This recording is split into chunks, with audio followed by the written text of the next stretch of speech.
Hey everybody, this is a piece titled The West German State Derivation Debate, the Relation Between Economy and Politics as a Problem of Marxist State Theory by Elmar Altvater and Jürgen Hoffmann. Here we go. In order to understand the peculiarities of the West German state discussion since the late 1960s, especially the state derivation debate, Staatsableitungsdebatte. How you like that? It is necessary to review the historical preconditions of that country's social trajectory. First, the critical and thereby also Marxist tradition, which had been blossoming in the Weimar period, was interrupted by the Nazi terrors and then, to boot, by the post-war Stalinist vulgarization, so that the more recent Marxist discussion found little to connect up with. For decades, the Frankfurt School offered the most important theoretical reference point for the maturing critical left, aside from a few isolated scholars who considered themselves to be working within the Marxist tradition, such as Wolfgang Abendroth, Leo Kofler, and Ernest Mandel, the last named having done much for the preservation of Marxism in the Federal Republic.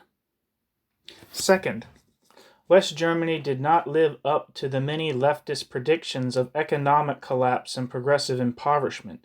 In particular, it did not live up to the prognoses of the Communist Party circles, which adhered closely to the line of the official socialist camp.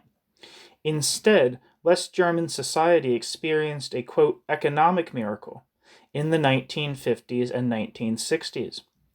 The political development of the Federal Republic into an anti-communist, authoritarian democracy under Chancellor Adenauer in the 1950s was thus sustained by a broad consensus.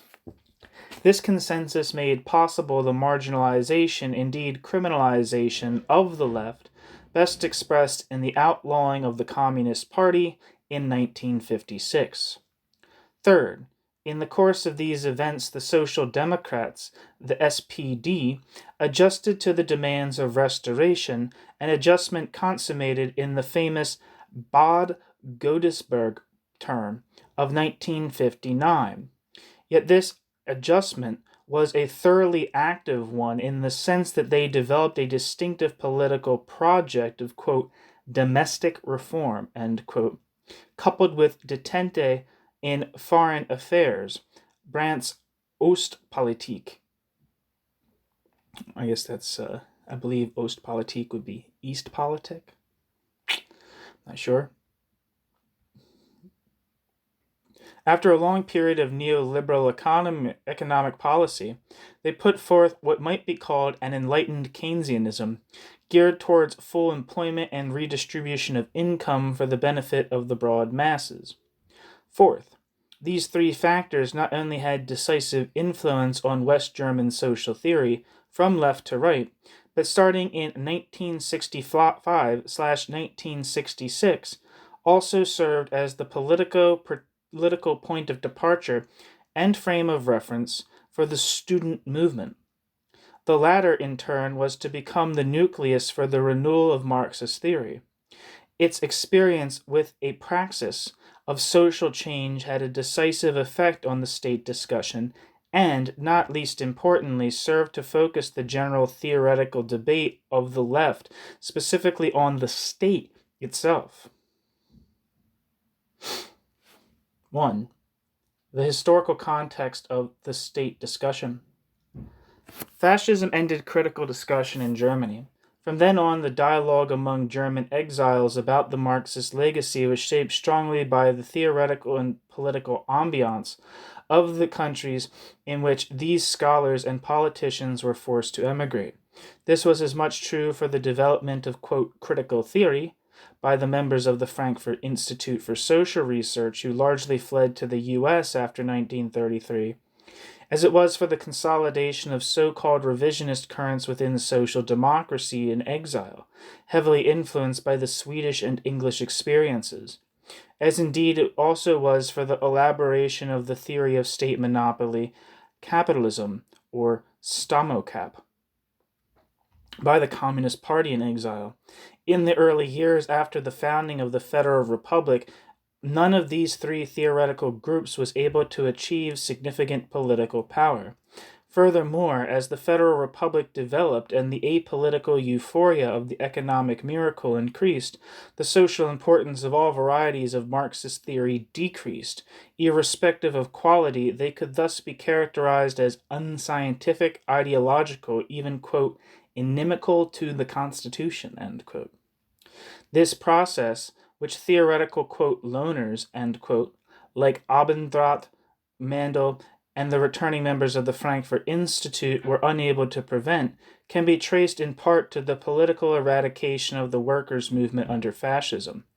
Equally important, however, was the, quote, success of rejuvenated West German capitalism and the formation of a new, quote, basic consensus, end quote, in the population and, correspondingly, in science, Wissenschaft, due essentially to the stability of capitalism, the, quote, economic miracle, end quote, and the anti-communism of the Cold War. A discussion of Marxist theory had no place in this social context. Its diagnosis and prognosis seemed to be refuted as much by the actual success of capitalism as by the unconvincing example of communism in the GDR. And unless such a development accorded with the premises of the position at the time, as in the case of the Frankfurt School, whose socio-political pessimism was confirmed rather by the actual, quote, Americanization, end quote, of West German society, there remained only a defense along theoretical lines. This took the form of an insistence on democratic principle, as constitutionally sanctioned, and it sought by means of resistance against authoritarianism to preserve at least the option of social emancipation. This is particularly clear in Abendroth's work in the 1950s and 1960s. The development of West German democracy into an authoritarian state and social system under Adenauer and his Christian democratic successor was impossible to overlook. This process was sustained by the de facto survival, even restoration, of pre-1945 authoritarian structures, including the continuities in personnel from Nazism. It was this authoritarian state which had lost or integrated its opposition through the Great Coalition between the SPD and the Christian Democrats in 1966, rather than social and economic conditions that became the impetus for critical currents in science, above all for the revolt of intellectuals in the latter half of the 1960s. The revolt was aimed against, quote, restructuring, Formierung, of society through the Great Coalition, against the emergency laws instituted with its help, and against the corporatist integration of the unions in the triangular, quote, concerted action, end quote, between capital, labor, and state. Theoretically, this, quote, new critique, end quote, was based on the Frankfurt School's analysis of the, quote, authoritarian state of late capitalism, end quote, Adorno, Horkheimer, Marcuse, and on concrete analyses of the, quote, transformation of democracy, end quote, by Agnoli in 1967. It was no accident that the theoretical journal of the Socialist Students Association, SDS, was named the, quote, New Critique, end quote. With the forming of a new government of social democrats and liberals in 1969, the state necessarily became a more central topic of leftist discussion. The regime euphorically proclaimed a program of regulation of economic and socio-political development with the aim of full employment and fairer distribution of wealth. Furthermore, under the slogan Dare for More Democracy, Mehr Demokratie wagen, Brandt, 1969. It took seriously the student movement's basic socio-political demands and promised to implement them, for example, in education, health, and criminal law, as well as with regard to the protection of minorities. Suddenly, the possibility of the state reforming society in the sense of social emancipation seemed very great, a perspective which gripped many parts of the student movement. In the years immediately after 1969, social democratic reform policy was able to produce a broad consensus which extended from the progressive middle class through the workers to the previously oppositional critical intelligentsia. The political system seemed to enjoy a relatively autonomous capacity to regulate the capitalist economy in order to produce a more just social order.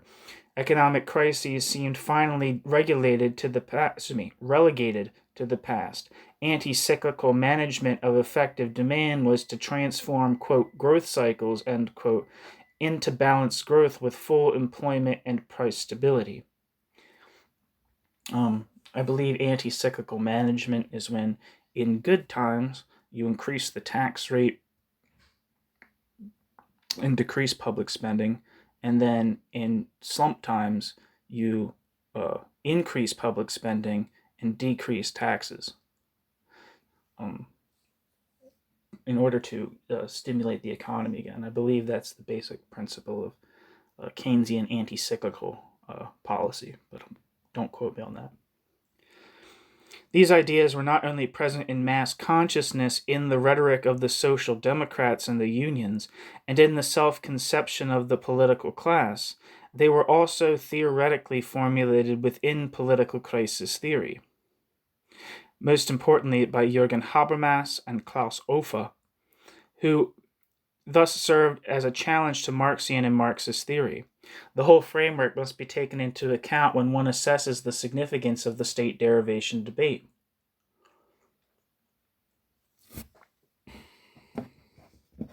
One second.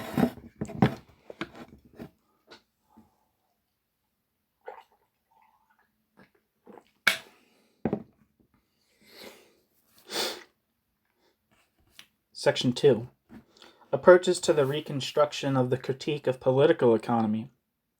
Beginning in the late 1960s, theoretical circles coalesced around the program of the, quote, reconstruction of the critique of political economy, end quote. Through systematic readings of Marx's Capital, they attempted to create a theoretical basis for a critique of both the capitalist mode of production and the democratic capitalist state. Such theories had, of course, been formulated before. As a rule, however, they remained theoretical reconstructions and could not claim any new conceptual foundations. Just as the student movement self-consciously, indeed arrogantly, invented new forms of political practice and contemptuously rejected, quote, traditional politics, it also sought a new, original, and provocative theoretical approach to contemporary political questions. In this project, the theory of the state was, so to speak, the first locus of the resumption and application of Marx's method of conceptual reconstruction of a social totality. The methodological blueprint for the realization of this was now developed in Rozdolsky's opus magnum on the genesis of Marx's Capital, in Zelny's delineation of the scientific logic of capital, in Karol Kosik's dialectic of the concrete, and so on.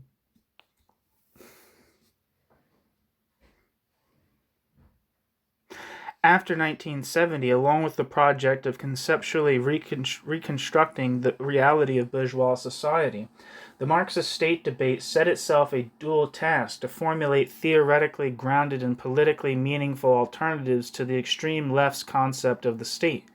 Quote, the bracket fascistic end bracket state leaves no room for social progress, exclamation point, end quote, as well as to the social democratic illusions about the welfare state. Quote, the state under SPD tames the monster of the capitalist economy, end quote.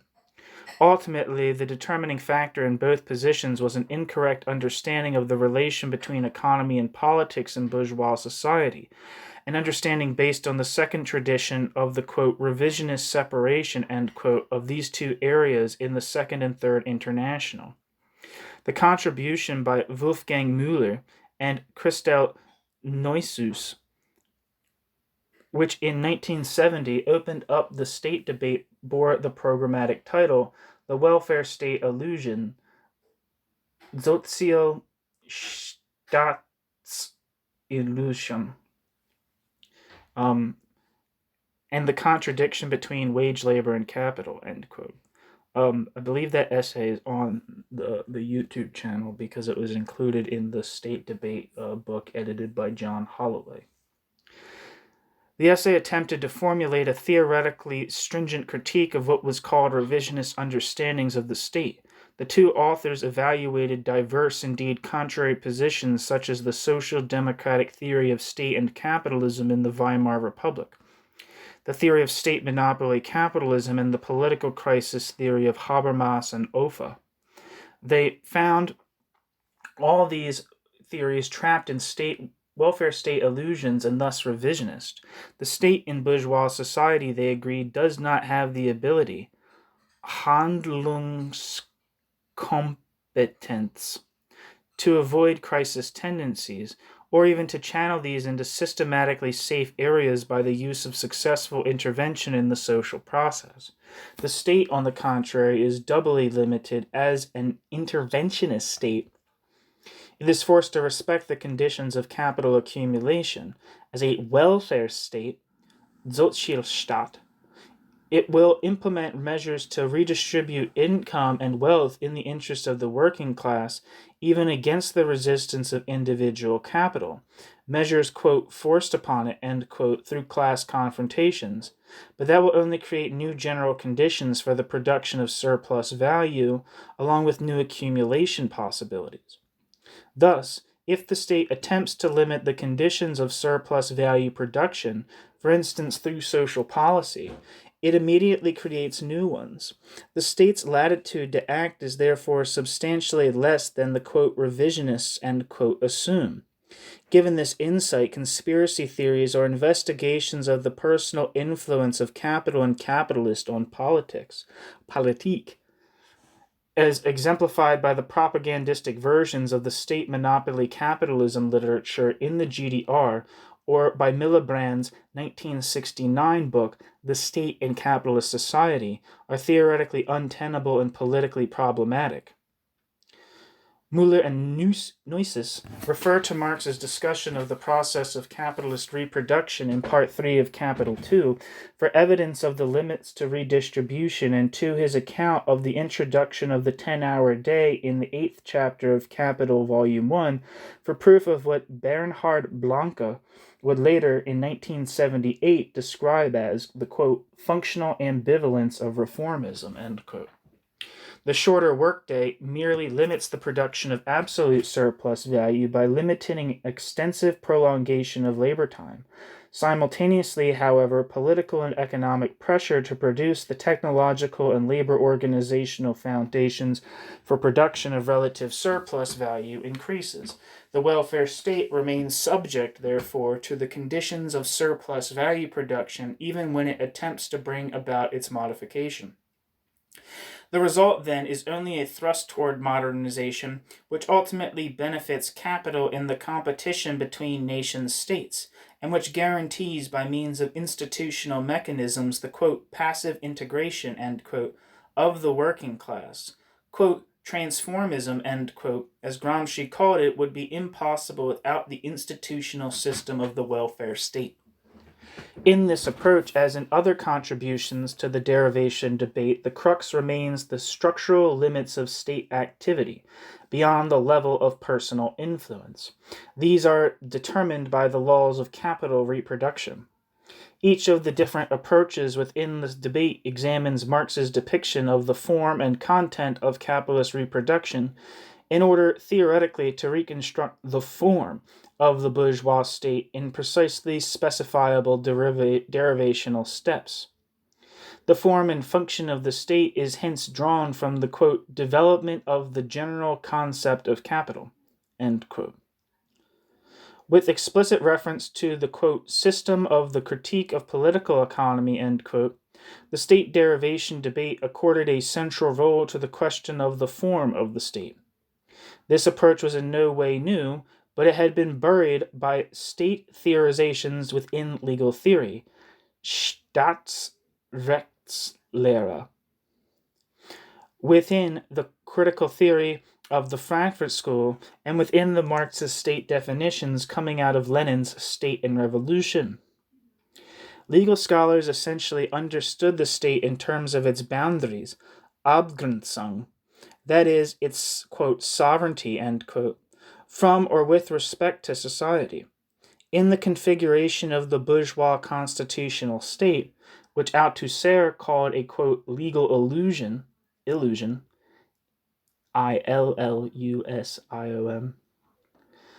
the state limits itself and thus opens up to the private sector a space free of the state in which it is possible contractually to pursue economic affairs.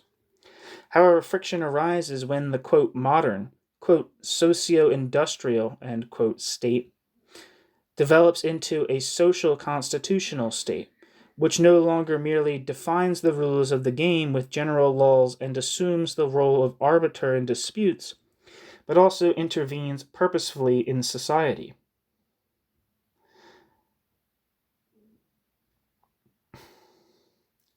The welfare state and the constitutional state were stylized into antitheses which in the 1950s formed the dividing line between progressive, socially oriented Abendroth and conservative positions, e.g. Forsthoff and Werner Weber. Entirely new foundations arose for the legitimation of the state. The, quote, state in modern industrial society, end quote, wrote Forsthoff, does not require, quote, spiritual self-representation, end quote, geistigen Selbstdarstellung, and, quote, consequently, end quote, end quote, consequently, obedience to it cannot be understood as an act of ethical fulfillment of duty, end quote, as would follow from Hegel's idea of the ethical state.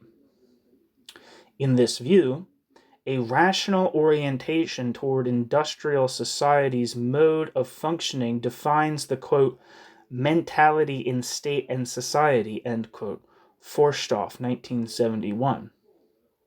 This again is based on the stability of industrial society, quote, but all risks of industrial society are immediate and at the same time state risks. Thus the state's susceptibility to crisis has taken on new dimensions, end quote. Moreover, the state's strategy of averting crises, along with the development of a related capacity to intervene, is in the state's self-interest as an institution. Here, Forsthoff uses an argument which is also found, in a different context of course, in the work of Marcuse and other representatives of the Frankfurt School, as well as in Habermas's essay, Technology and Science's Ideology, published in 1968. Followers of the Frankfurt School now reformulate this way of thinking. In, quote, late capitalism, end quote, the state is itself immersed in the relations of production and dissolves extensively with its political steering mechanisms.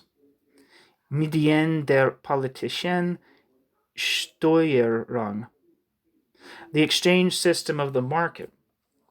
Thus, new problems arise for the legitimation of bourgeois rule, especially in the exercise of state power, as well as in the relationship between the public and private.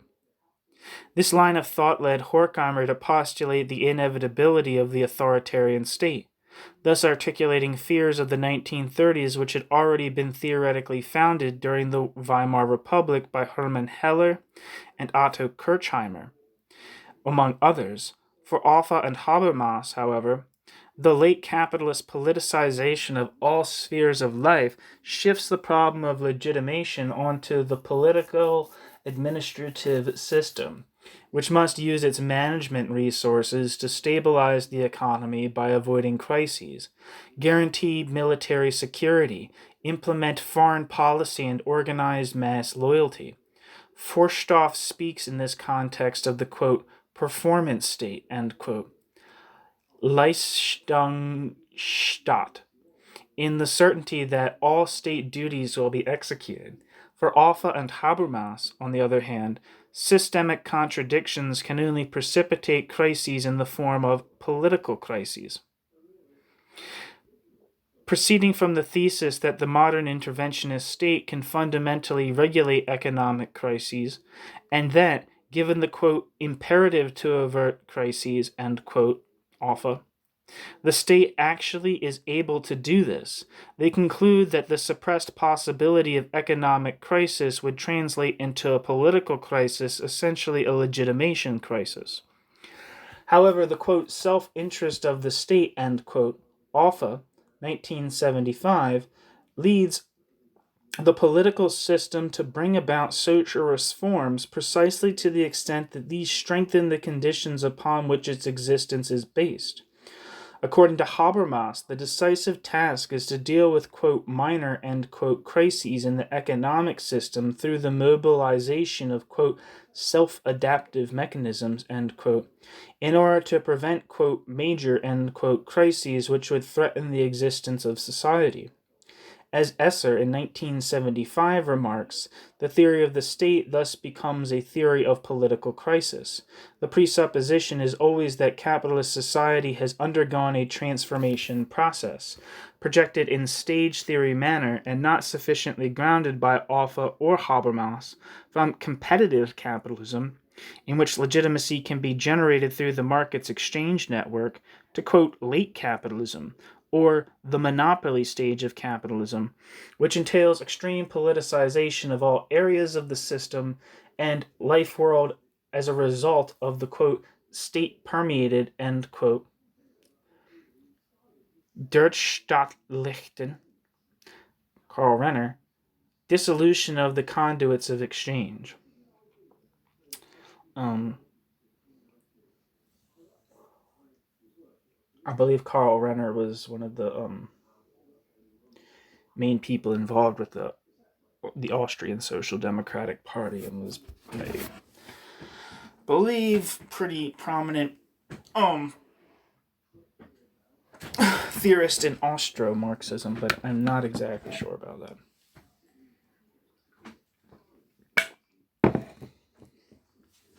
Legitimacy is no longer a source of stability generated as a quasi-byproduct of market processes. Increasingly, it must be produced and reproduced politically by state action. In the German discussion, these theses were addressed on two levels. First, what has been called the, quote, new quality, end quote, of monopolies was criticized as theoretically insufficient. Since Marx did not clearly distinguish the concept of monopoly from the concept of, quote, capital in general, end quote, the state derivation debate in Germany opened up problems similar to those dealt with by the Japanese Uno school, although neither side was aware of the work of the other. I don't think that is the case now. You think, if you read the book Marx Worldwide by Jan Hoff, it seems like the similarities have been addressed to some extent. I don't know. I'm talking out my ass. The exchanges in social form which have doubtless occurred were most phenotypically related to changes in attributes, but there was no theoretically satisfying analysis of their immanent dialectic. Second, because of this, the need for a different concept of the state could no more be explained by the transition to late or monopoly capitalism than could the politicization of the legitimation problem. This politicization undeniably exists. However, it must be grounded in something other than that proposed by critical theory and political crisis theory. Participants in the state derivation debate, therefore, tried to connect the politicization to the general structural principles of capitalist reproduction. Essentially, it was a matter of defining the relation between the form of the state in bourgeois society and the content which expresses itself in the specific form of state. However, a discussion of social development is now in order. Only a dogmatic few would go to the extreme of reducing the theory of the state to its formal aspect. The monopoly concept does not adequately characterize phases of social development. Social development can produce changes in form, in other words, transformations, However, these affect the total system of social regulation and not only the external relation of economy and state. Social development affects the labor and valorization processes as well as the total market. It would therefore be just as unacceptable to ignore social structures and development as it would be to assume that the form taken by the state is historically invariant. 1 second.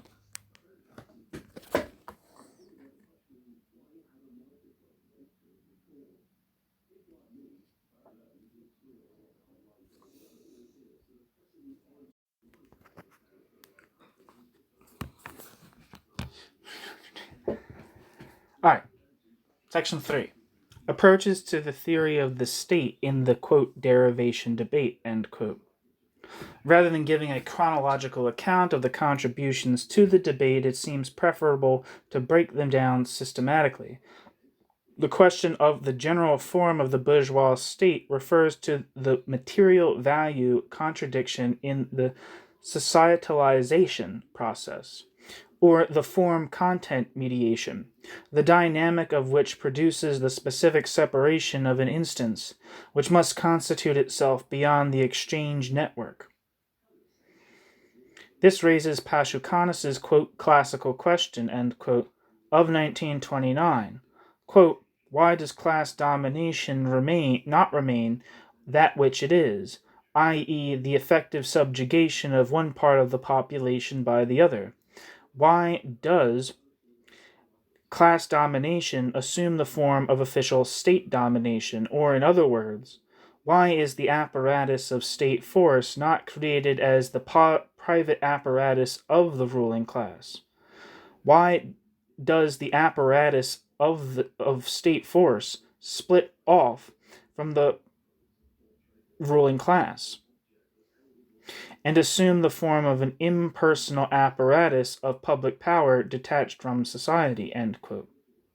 This question concerns what Marx in the German ideology called the doubling of society into society and state, the reasons for that double structure, the double character of the commodity and labor, which marks bourgeois society and renders economy and politics autonomous from one another, but autonomous as moments of a contradictory unity, not as a subsystem of a total social system with external relations. The form of exchange and legal form.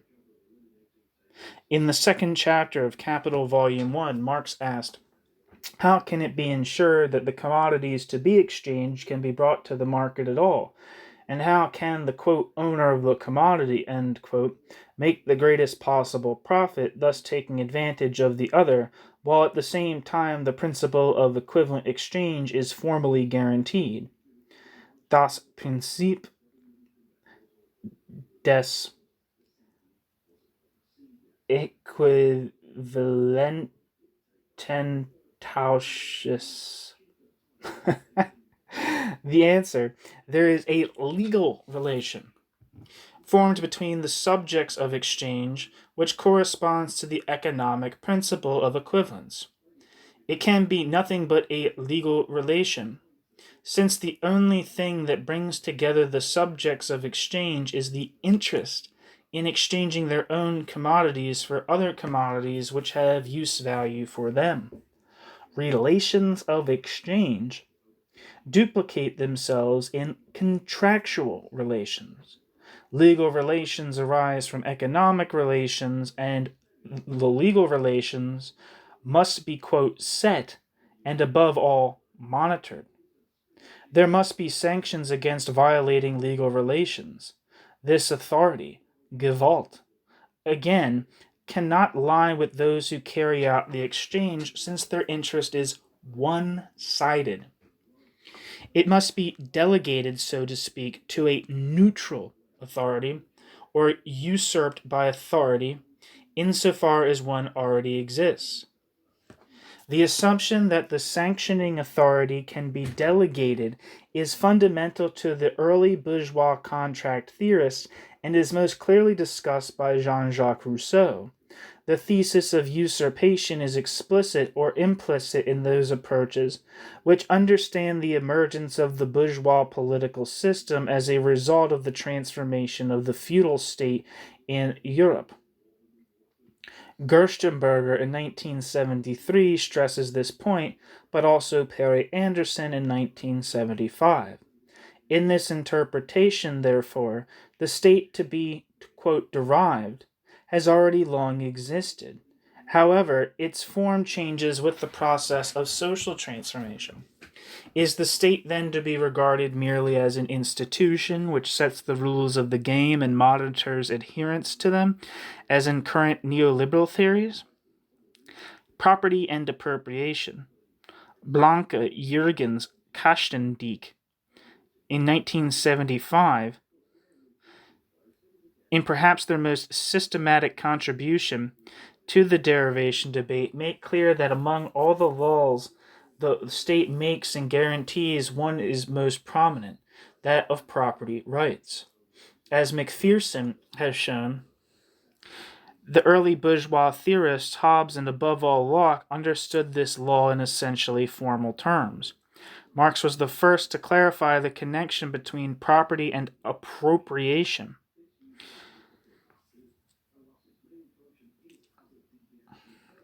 In doing so, he made an extraordinarily important suggestion for the analysis of the state. The institution which provides legal guarantees ensures property. But what follows from this institution, when on the basis of the capitalist law of appropriation, classes of property owners arise, namely those who have at their disposal property as means of production and those who call nothing their property but their own labor power. And secondly, what follows when appropriation cannot be politically guaranteed from property? Since the process of appropriation is economically and therefore cyclically mediated and subject to structural long-term changes, according to what Marx called the, quote, fundamental law of the capitalist mode of production, end quote, the, quote, law of the falling rate of profit, end quote. Crucial to answering this is the fact that property rights are always rights of exclusion. That is, property rights require the power to exclude all those who are not entitled to particular private property. Thus, by necessity, not only do classes of property owners and non-owners arise from property, but so do power structures and power relations. Gewalt, Verhältnisse, and these become political power relations when they are neutralized or separated from specific property. Here again, Paschukanis', quote, classical question is relevant. Why, instead of remaining simple, brutal, and open class power, do these power relations become, to use Weber's terms, legitimate relations building on the consensus of all, property owner and non-owner alike? Surface and, quote, revenue sources, end quote. Without going into more detail about the complicated problem of legitimation, Sibylle von Flatow and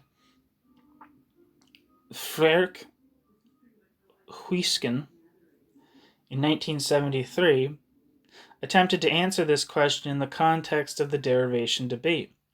Their argument was entirely based on the mystification complex described by Marx in Capital. On the, quote, surface of the capital relation, the class structures which result from property and appropriation, from the opposition of wage labor and capital, are blurred, mystified by the forms of socialization, exchange of commodities, monetary mediation, wage form, etc. Reified as fetishes so that now all unequals appear as equals. Moreover, as citizens of the state, they are even deemed materially equal. Up to this point, Flatow and Huisken merely paraphrase Marx's reflections on the relation between circulation and production. In Capital Volume 1, e.g. in Capital Volume 1, Chapter 4, which is the first part of the book Capital to describe the capital relation. I think chapter 3 is about money, and then chapter 4 is about capital. But I don't remember exactly the particular chapter title. Or on the relation between, quote, bourgeois and, quote, citoyen, e.g. in the, quote, Jewish question from 1844. However, Flatov and Huisken go further in that they account for the equality of social individuals as citizens through their qualitative equality as owners of revenue sources, referring here to Marx's statements about the, quote, Trinitarian formula, end quote, in Capital, Volume 3, Part 6. The interest of all, quote, owners of revenue sources, end quote, is that their source is as productive as possible, and that it continues to be so. This unity of interest crosses class boundaries and is independent of the quantitative extent of the revenue source, wealth, and of the revenue, income, as well as its function in the capitalist reproduction process, in the functional distribution of wage, profit, interest. It is this unity which makes it possible to constitute members of opposed classes as citizens and as nations, folk. In contrast to discursive or populist theories of the state, to be addressed below, this approach presupposes a systematic connection between the mode of production, structured by the class oppositions of capital and labor, and social formations, as the terrain for civic action. This connection between the, quote, deep structure and, quote, surface is made through Marx's category of mystification, by which is grasped the specific inversion, fetishes. These constitute not only, quote, false consciousness, end quote, in Lukács's sense, but also pre-shape everyday experience and circumscribe the frame of action in which individuals can operate in bourgeois society. They are, quote, false reality, end quote, i.e. the context of alienation. Thus, the qualitative equality of citizens as owners of revenue sources is not merely a, quote, false representation, end quote, that could perhaps be corrected by enlightenment, but a reality and experience of the life process which is primarily responsible for the stability of bourgeois society. Consequently, the existence of capitalists and proletarians as citizens with equal rights is no mere illusion. It is materially grounded. Hence, the possibility of the bourgeois state, and not just its necessity, is a product of this surface equality of interests. The state cannot accordingly be, quote, derived from the contradictions of interest of the core or, quote, essence of society. This Flatov and Huisken position, however logical, has been criticized in many respects. Heide Gerstenberger, in 1973, and Helmut Reichelt in 1974 have rightly pointed out that historical developments have no place in the scheme. Quote, surface in the state, end quote, Arbeitskonferenz, 1974, become the vertices of a Marxist theory of state, the structuration of both by the fundamental relations of production and their contradictory development is explicitly excluded from the analysis. Furthermore, the revenues of revenue source owners are unequally affected by the movement of capital, and this in turn generates social conflicts which are necessarily omitted from Flatov's and Huisken's insulated consideration of, quote, surface and state, end quote. Finally, as other critics have pointed out, their approach is based on a theory of social harmony, and so could also provide the foundation for a theory of pluralism. One second.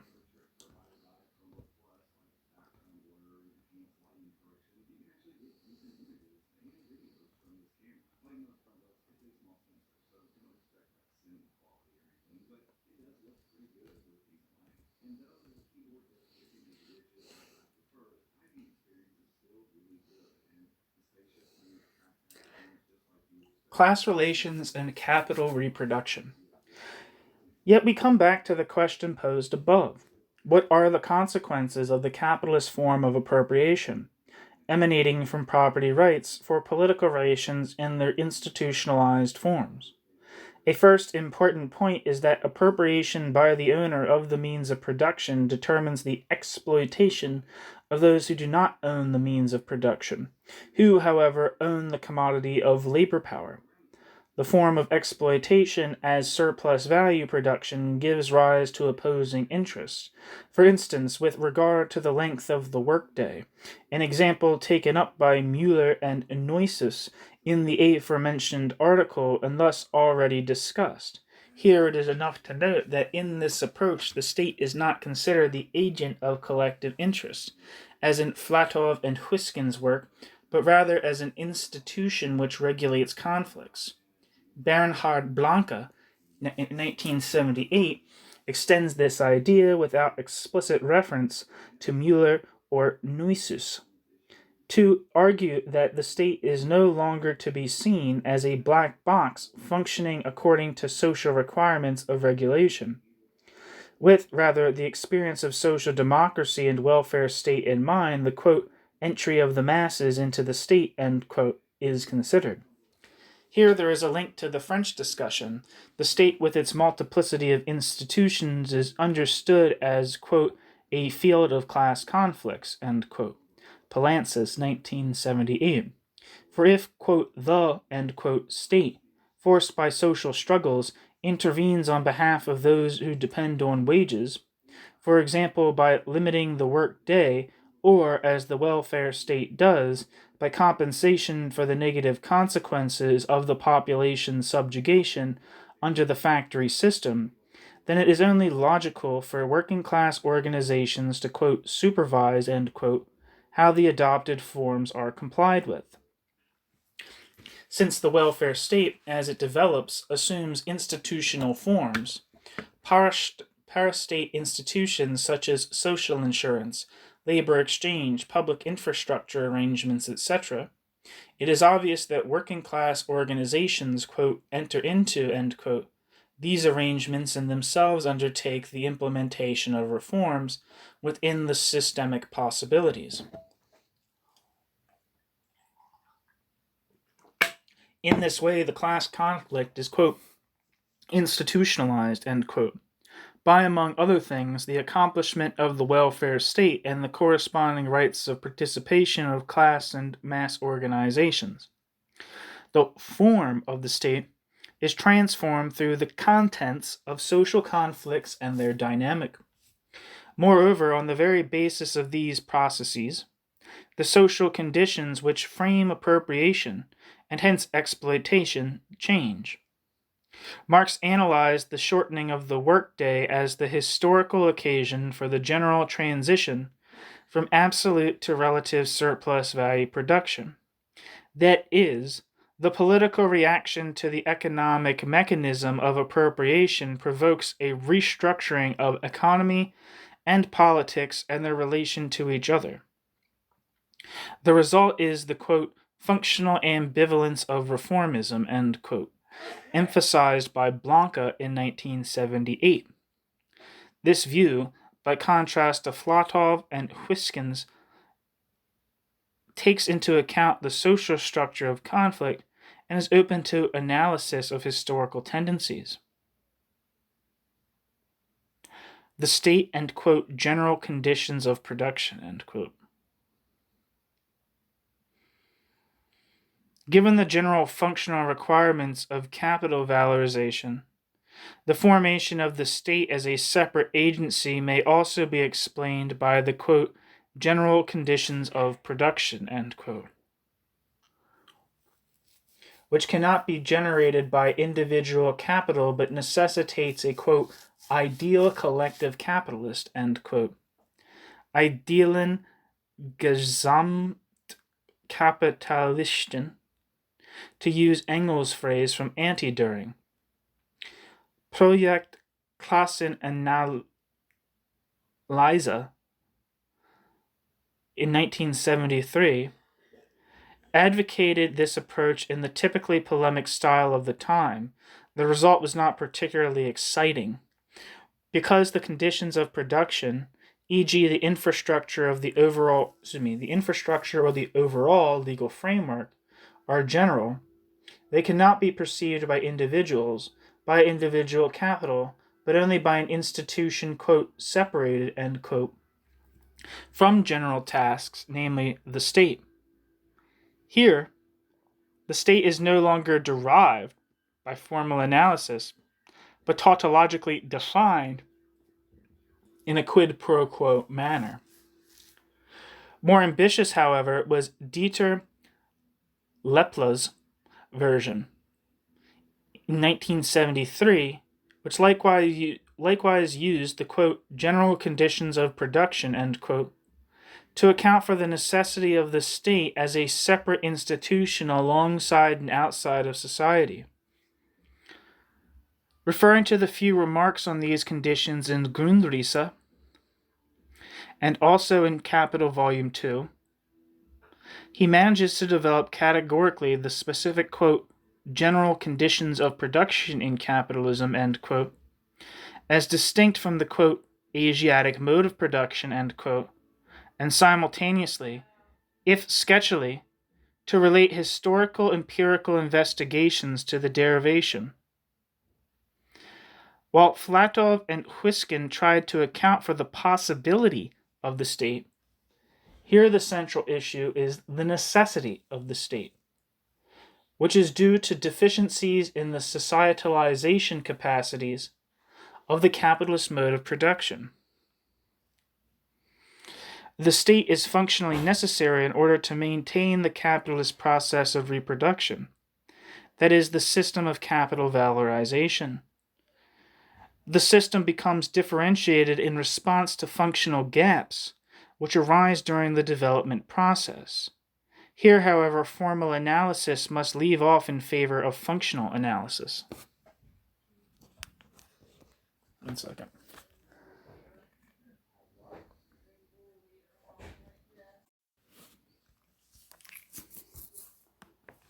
Accumulation and the falling rate of profit.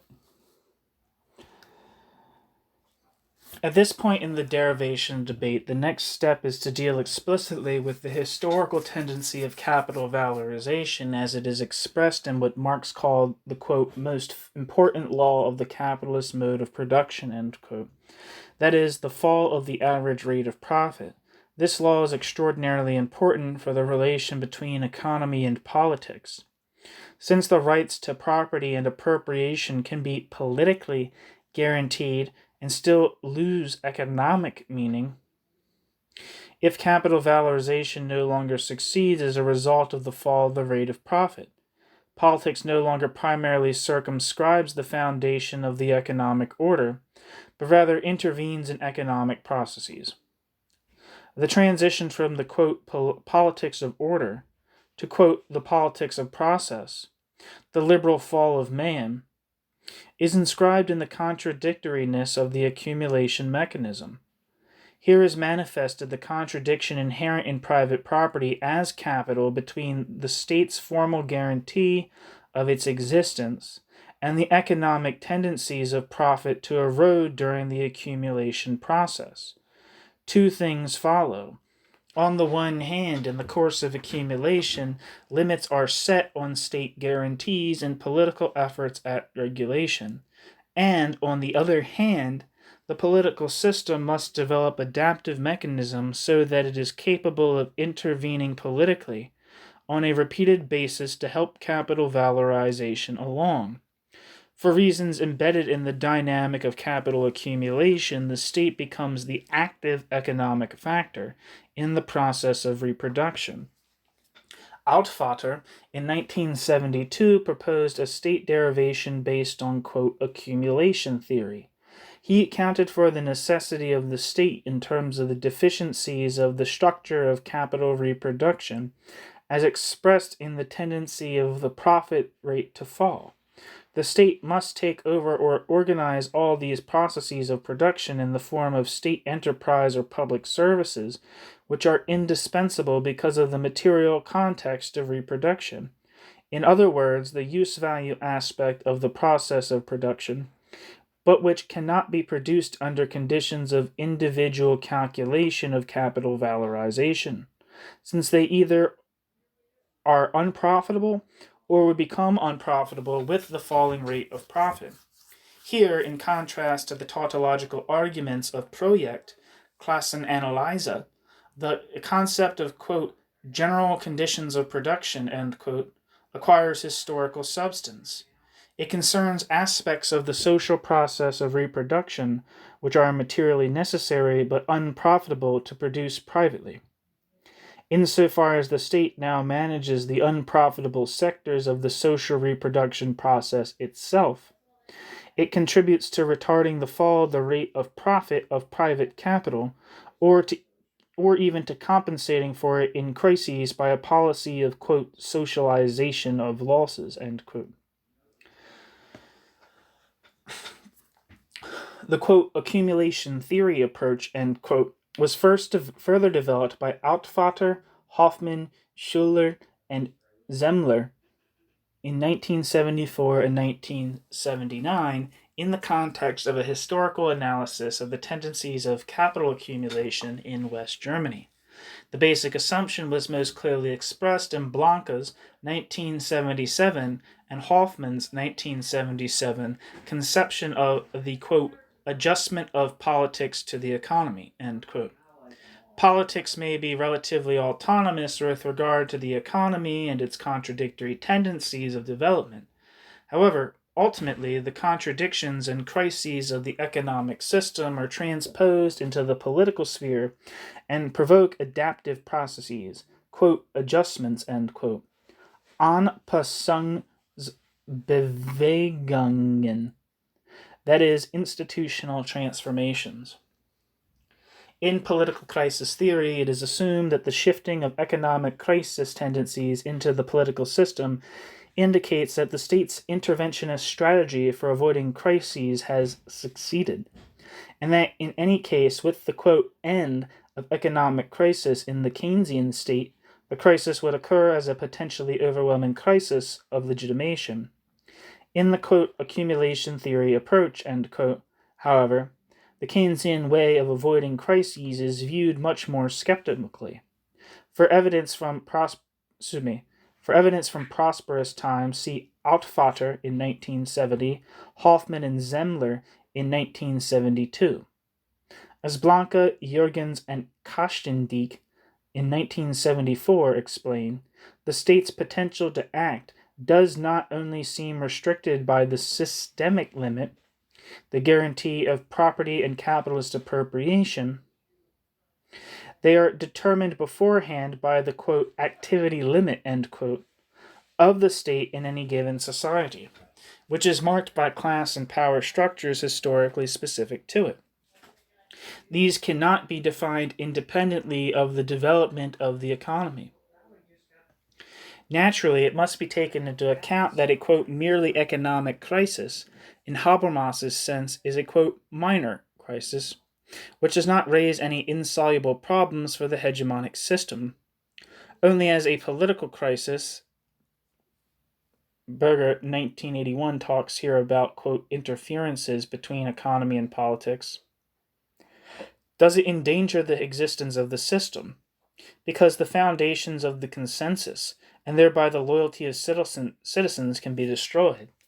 But this self-evident statement reveals nothing about the economic contradictions that can crystallize into structural crises with the falling rate of profit. Therefore, authors oriented towards, quote, accumulation theory put forth analyses of the development of the profit rate, which they interpret as a, quote, synthetic indicator, end quote, of economic and social contradictions. These investigations were to provide greater historical precision in evaluating the structure and dynamic of social crises and their consequences for the necessary adjustments of the political system.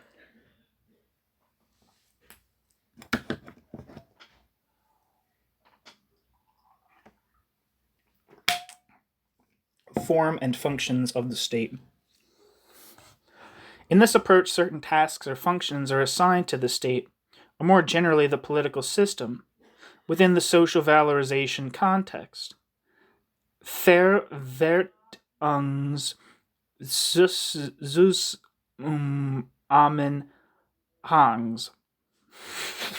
How do you like that? Thus, a step, possibly premature, towards functional analysis is taken before the analysis of form is entirely completed. A series of authors have criticized Altvater's work for this. Flatov and Huisken, Gerstenberger, Holloway, and Picciotto, Blanca, Jürgens, and Kastendijk. 4 basic functions of the state are distinguished. First, foundation of general conditions of production, i.e., infrastructure. Second, establishment of general legal norms both for members of society and for the interventions of the state itself. Third, regulation of the conflict between wage labor and capital, not only by law but also through the institution of the, quote, repressive state apparatus, end quote. Fourth, finally, guarantee of the movement of the total national capital outwards into world market competition, including foreign and military policy. Altvater, 1972. Against the critics of functional analysis, it may be observed from the present perspective that form and function naturally have an inner connection. If, with Wolfgang Müller, the form can be understood as the, quote, result and disguise of a previous process generated by an initial contradiction, end quote, then the functions are more precise determinations of the form.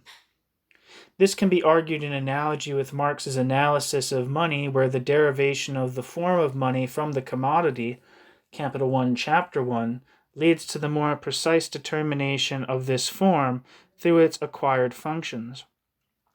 State functions can be distinguished through specific institutions, which form historically as the state apparatus. They intervene in ways which correspond to their functioning in the system of reproduction. Reproductions Zusammenhang with specific interventional media, Eingriffsmedien.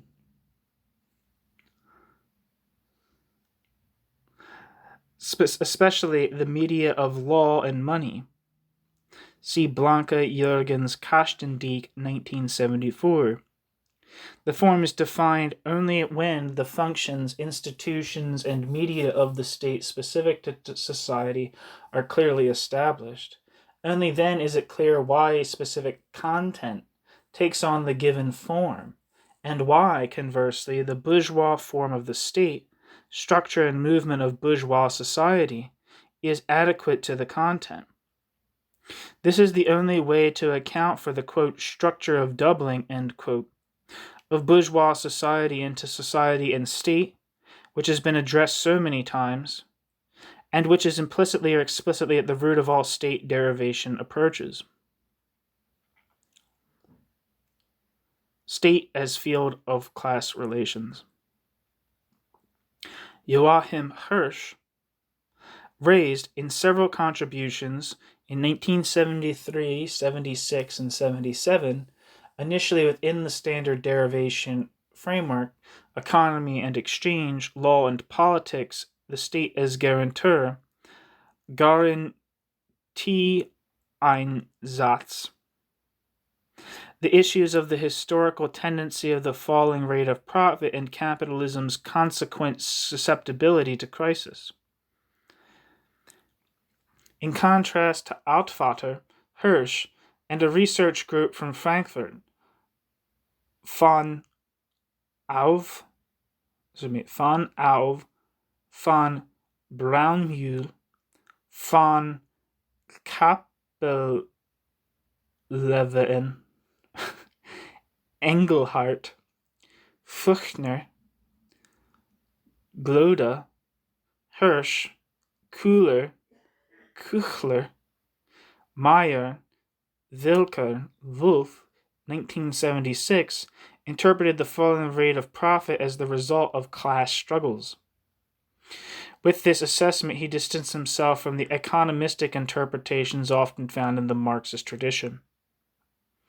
What consequences does the falling rate of profit have for the relation between economy and politics, and specifically for the state? Through the capital relation, Kapitalverhältnis, Hirsch assigns three basic functions to the state, namely, first, guaranteeing the capital relation and the general conditions of production; second, the administrative redistribution of revenue and the control of circulation; and third, the development of the forces of production, a topic which he had considered previously. The historical tendency for state functions to increase results from disturbances in the execution of political administrative functions, disturbances inevitably linked to crises around the falling rate of profit. Thus, the political administrative system differentiates according to the requirements of economic functions. Up to this point, aside from his argument about the tendency for the rate of profit to fall, both systems theorists and proponents of state monopoly capitalism theory could agree with Hirsch. However, he enriches his approach in a way which will become significant for his later analyses.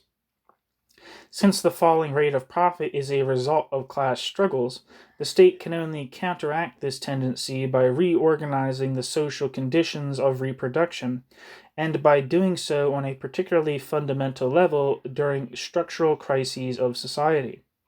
Initially, Hirsch only defines the reorganization process in general terms, referring to tendencies for monopolization, capital's expansion of the world market, and the acceleration of scientific technical progress. Later, this point is discussed in more detail with the formulation that the theory of the state can only be developed as a theory of the, quote, shifting of class struggles. Von Auve et al., 1976.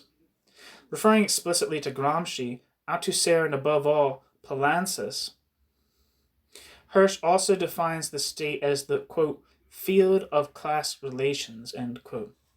Given the, quote, special nature of class relations, Hirsch, with Althusser, distinguishes repressive and ideological state apparatuses, but then adds the category of, quote, mass integrational, end quote, apparatuses.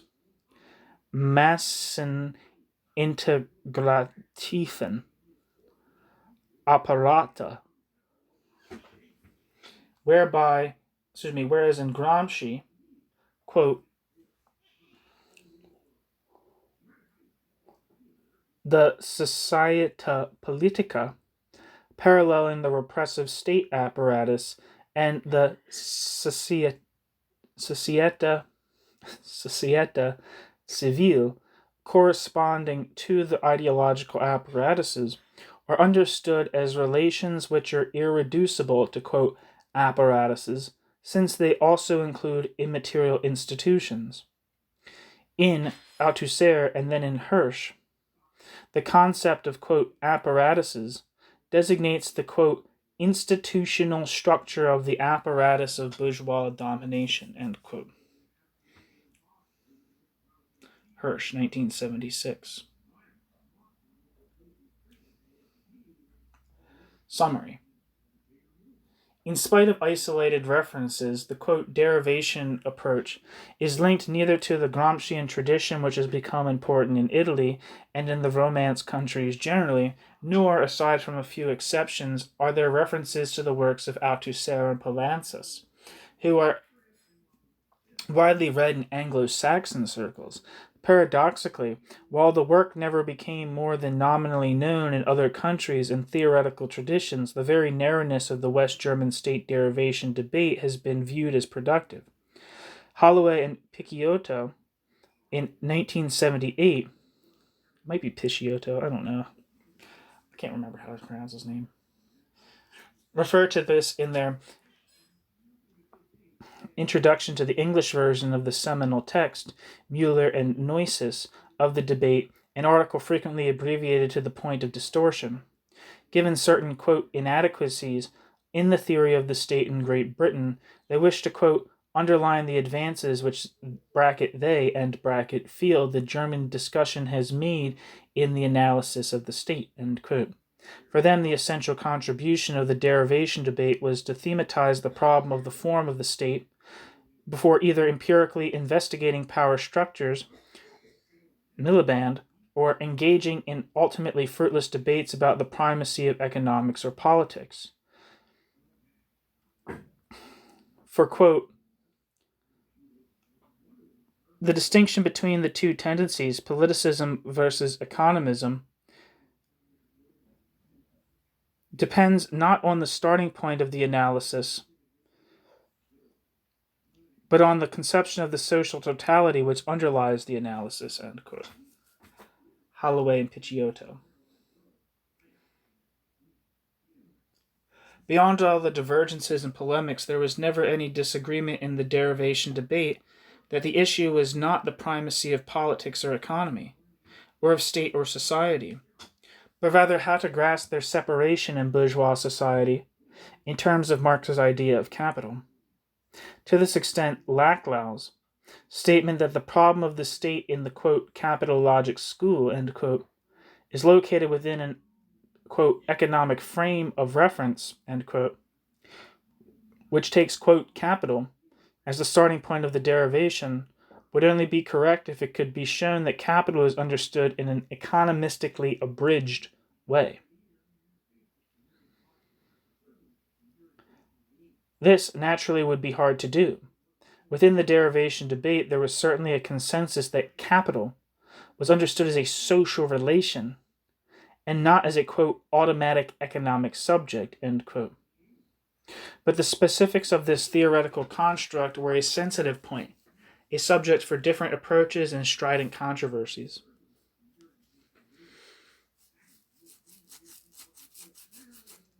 Beyond the state derivation debate, Hirsch has consistently pursued the problems he formulated in his approach, but many other participants in the discussion distanced themselves from it long ago and do not wish to be reminded of past contributions. Comments about the reorganizing or restructuring of the relation between economy and politics in crises as a result of the falling rate of profit struck the opening notes for later investigations of the system of capitalist regulation from the perspective of the theory of stages. The, quote, Modell Deutschland analyses, for example, Hirsch and Roth, 1980, have taken up the concept of, quote, Fordism, used by Aglietta, 1979, in connection with Gramsci, to understand the West German state's capacity to reorganize. Hirsch could build on his approach in another aspect as well, in describing unions, associations, and parties as, quote, mass integrational apparatuses, end quote, as components of the system of securing bourgeois hegemony, quote, security state, end quote, Hirsch, 1981, he articulated a social process which was to become widely known as corporatism in critical and social science towards the end of the 1970s, though without explicit reference to the rest of his conceptual system.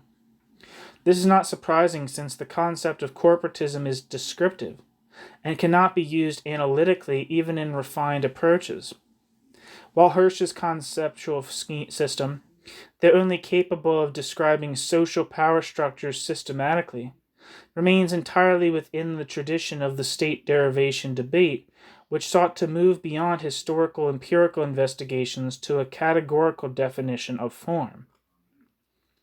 As Heide Gerstenberger comments summarizing the state derivation debate, quote, it will not be possible to progress from historical description to historical analysis without fundamentally reflecting on the theoretical categories to be applied, end quote. Gerstenberger, 1977. However, Hirsch's transition from the conceptual reconstruction of the state in bourgeois society to the analysis of tendencies of social and political structures, which determine the profit rate could be the bridge that connects conceptual analysis and historical investigation. It remains to be seen whether this bridge does not lead back to the point where the discussion of the state had begun, namely to an analysis which conceives of an authoritarian state along the lines of a theory of apparatuses or elites, without any of the complexity and contradiction so painstakingly outlined. Blanke, Jürgens, and Kastendijk in 1975 and Hoffmann in 1977 indicate another possibility. They attempt to concretize categories in order to analyze the structure and functions of the political system in developed capitalism. Without having to fall back on the theory of the apparatus, they see the conflicts and contradictions in the process of accumulation in developed capitalism as mediated by the political system. In retrospect, the West German discussion of the form and function of the state, of the relation between politics and economy in bourgeois society, the state derivation discussion, has not only been circumscribed but rejected.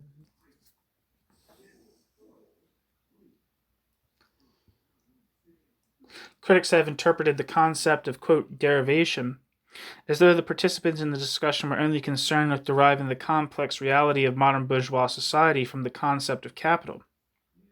Many contributions to the derivation debate do support this implicit accusation of idealism, of seeking to reconstruct the material world from the concept.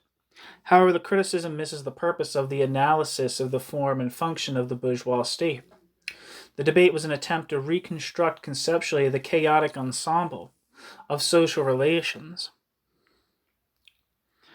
including the complex connections between politics and economy that surface in bourgeois society as an organic, systematic social structure.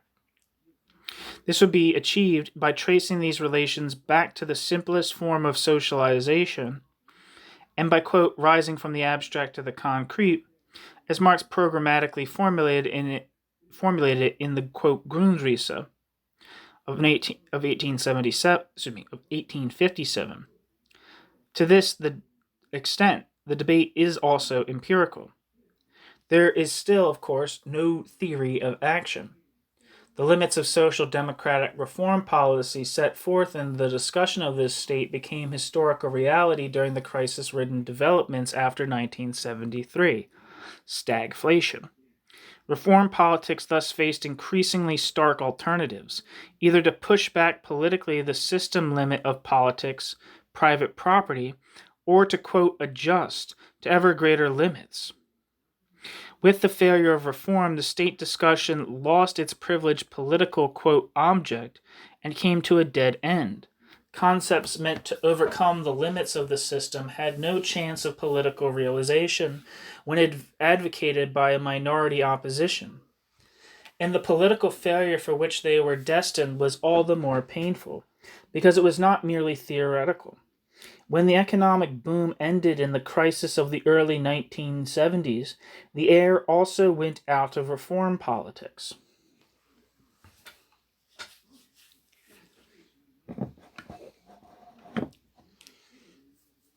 And the social democratic plans remained largely empty, economically and politically unrealizable programs. Instead, there began a period of political repression, prohibition against practicing one's profession, Berufsverbote, the, quote, West German autumn, end quote, and limitations on economic and welfare state policies, the politics of austerity. In the 1970s, the Federal Republic was identified as a, quote, authoritarian democracy, end quote, by C.F. Altvater, Hoffmann, Zemmler in 1978, as a, quote, security state, end quote, by Hirsch in 1981, in two senses. It granted a considerable degree of social security and at the time extended police security. In the 1980s, the Federal Republic took a political, quote, turn from a social liberal coalition to conservative liberal hegemony, a turn in many respects anticipated in the social democratic 1970s. But this development was also the beginning of the formation of new social movements. With the growing economic and political division in society and the worsening ecological crisis, they emerge as an alternative to traditional political forms.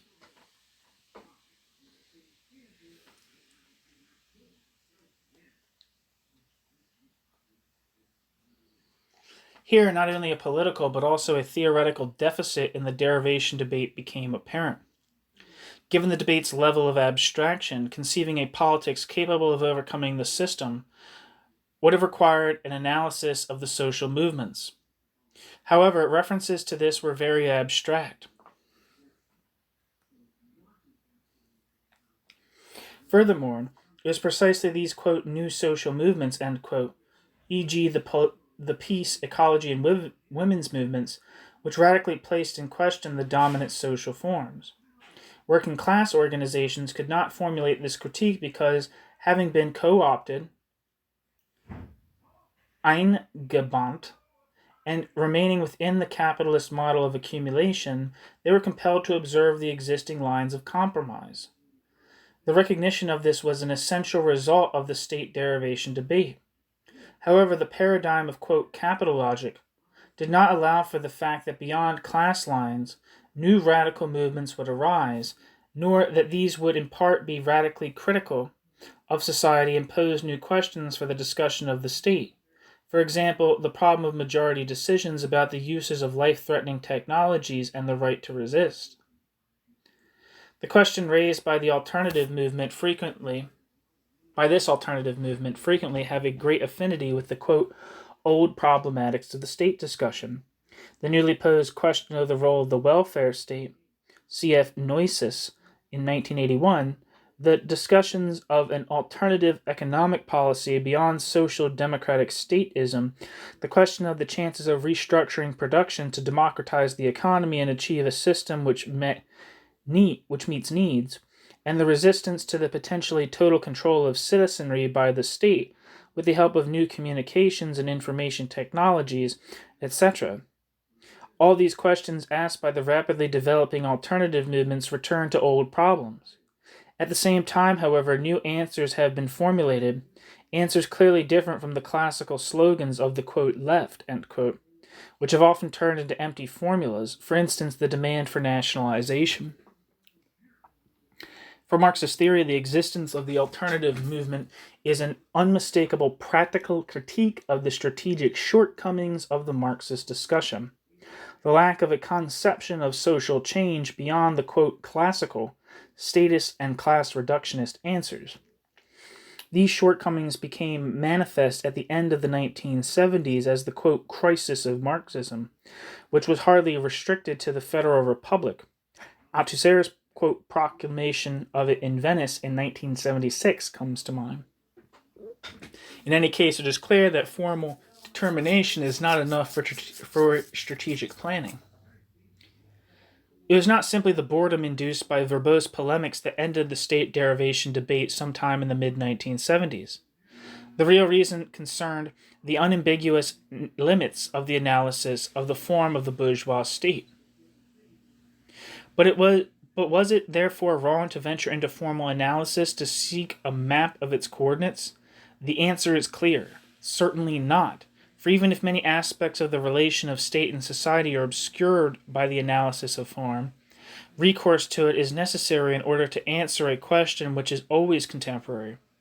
What are the systemic limits of state intervention in society? Answers to this will have to be formulated in the future, and in that process, many of the reflections from the state derivation debate may still be useful. Translation by Kappers Ruben and Eileen Schreiber, modified by Anders Stephenson. It also says here, as we worked on this essay, Christel Neusis died after a long illness on April 2nd, 1988. With her, the West German left has lost one of its most distinguished and original theorists. In recent years, she concentrated on feminist theory, and through that she formulated in particular a critique of technological understanding.